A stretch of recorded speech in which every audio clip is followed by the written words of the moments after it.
ಇನ್ನು ಪ್ರಧಾನಿ ಮೋದಿ ಅವರನ್ನ ಟೀಕಿಸುವ ಭರದಲ್ಲಿ ಕಾಂಗ್ರೆಸ್ ಶಾಸಕ ರಾಜು ಕಾಗೆ ವಿವಾದಾತ್ಮಕ ಹೇಳಿಕೆಯನ್ನ ಕೊಟ್ಟಿದ್ದಾರೆ. ಮೋದಿ ಸತ್ರೆ ಮುಂದ್ಯಾರು ಪ್ರಧಾನಿ ಆಗಲ್ವಾ ಅಂತ ಪ್ರಶ್ನಿಸಿರೋದು ಬಿಜೆಪಿ ನಾಯಕರ ಕಣ್ಣು ಕೆಂಪಗಾಗಿಸಿದೆ. ಇದಕ್ಕೆ ತಿರುಗೇಟು ಕೊಟ್ಟಿರುವಂತಹ ಪ್ರಹ್ಲಾದ್ ಜೋಶಿ ಕಾಗೆ ಅವರ ಹಳೆ ದಿನಗಳನ್ನ ನೆನೆದು ವ್ಯಂಗ್ಯ ಆಡಿದ್ದಾರೆ. ಈ ನಡುವೆ ಮೋದಿ ಗೋಬೆಲ್ಸ್ ವಂಶಸ್ಥರು ಅಂತ ರಾಮಲಿಂಗಾರೆಡ್ಡಿ ಕಿಡಿಕಾರಿದ್ದಾರೆ. ಬನ್ನಿ ಇದಕ್ಕೆ ಸಂಬಂಧಪಟ್ಟ ಹಾಗಿನ ರಿಪೋರ್ಟ್ ನೋಡ್ಕೊಳ್ಳೋಣ.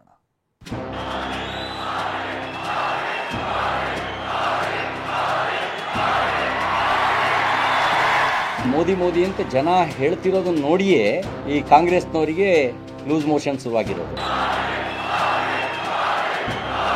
ನರೇಂದ್ರ ಮೋದಿ ಮುಂದೆ ನಿಲ್ಲುವಂತ ವ್ಯಕ್ತಿ ಕಾಂಗ್ರೆಸ್ ಪಕ್ಷದಲ್ಲಿ ಇಲ್ಲ. ಮೋದಿ ಸತ್ತಪ್ಪ ನಾಳೆ ಯಾರು ದೇಶದ ಪ್ರಧಾನಿ ಆಗಲ್ಲ. ಮೋದಿ ಸತ್ರೆ ಇನ್ಯಾರು ಪ್ರಧಾನಿಯಾಗೋದಿಲ್ವಾ? ಕಾಂಗ್ರೆಸ್ ಶಾಸಕ ರಾಜು ಕಾಗೆ ವಿವಾದಾತ್ಮಕ ಹೇಳಿಕೆ. ಮೋದಿ ಸತ್ರೆ ಯಾರು ಪ್ರಧಾನಿಯಾಗೋದಿಲ್ವಾ? 140 ಕೋಟಿ ಜನರಲ್ಲಿ ಪ್ರಧಾನಿ ಅಭ್ಯರ್ಥಿಯೇ ಇಲ್ವಾ? ಕಾಂಗ್ರೆಸ್ ಶಾಸಕ ರಾಜು ಕಾಗೆ ಆಡಿರೋ ಮಾತಿದು. ಬಿಜೆಪಿಯ ಮೋದಿ ಅಸ್ತ್ರಕ್ಕೆ ತಿರುಗೇಟು ಕೊಡುವ ಭರದಲ್ಲಿ ಕೈ ಶಾಸಕ ವಿವಾದವನ್ನ ಮೈಮೇಲೆ ಎಳೆದುಕೊಂಡಿದ್ದಾರೆ. ಮೋದಿ ಸತ್ತಪ್ಪ ನಾಳೆ ಯಾರು ದೇಶದ ಪ್ರಧಾನಿ ಆಗಲ್ಲ. ಮೋದಿ ಯಾರು ನಮಗೆ 140 ಕೋಟಿ ಜನಸಂಖ್ಯೆ ಒಳಗೆ ಪ್ರಧಾನಮಂತ್ರಿ ಆಗೋರು ಯಾರೂ ಇಲ್ಲ.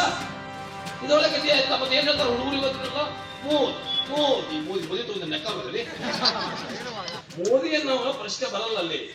ಯಾವಾಗ ನಾವು ಮೋದಿ ಇನ್ನು ಯಾರಾದ್ರೂ ಮೋದಿ ಬರೋದ್ರು ನಾವು.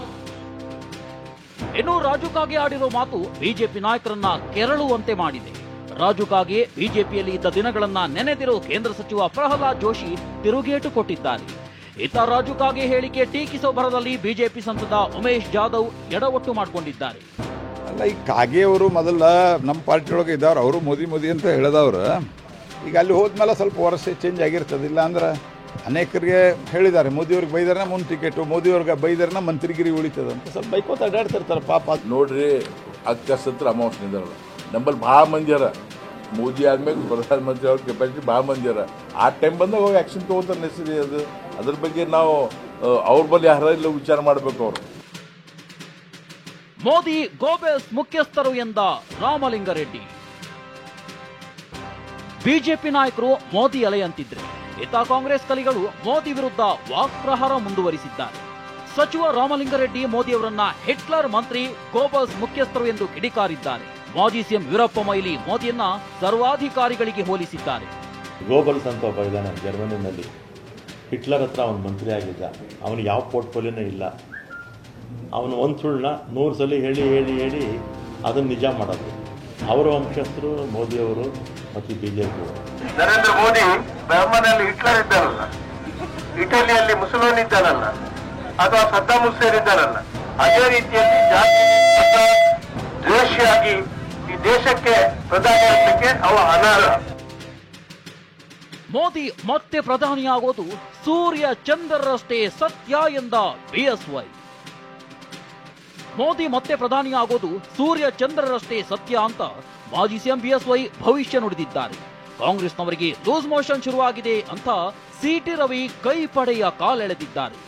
ನರೇಂದ್ರ ಮೋದಿ ಅವರು ದೇಶದ ಪ್ರಧಾನಿ ಆಗುವಂತದ್ದು ಸೂರ್ಯ ಚಂದ್ರ ಇರೋದಷ್ಟು ಸತ್ಯನೂ ಅಷ್ಟೇ ಸತ್ಯ. ಮೋದಿ ಮೋದಿ ಅಂತ ಜನ ಹೇಳ್ತಿರೋದನ್ನ ನೋಡಿಯೇ ಈ ಕಾಂಗ್ರೆಸ್ನವರಿಗೆ ಲೂಸ್ ಮೋಷನ್ ಶುರುವಾಗಿರೋದು. ಅದಕ್ಕೆ ಚೊಂಬು ಹಿಡ್ಕೊಂಡು ಓಡಾಡ್ತಾ ಇರೋದು. ಲೋಕಸಭೆಯ ರಾಜ್ಯ ಅಖಾಡದಲ್ಲಿ ಮೋದಿ ಅಲೆ ಮತ್ತು ವಿರೋಧದ ಚರ್ಚೆ ಜೋರಾಗಿದೆ. ಕೈ ಕಮಲ ನಾಯಕರು ಒಬ್ಬರಿಗೊಬ್ಬರು ಕಾಲೆಳೆದುಕೊಳ್ತಿದ್ದಾರೆ. Bureau report, ಟಿವಿ9.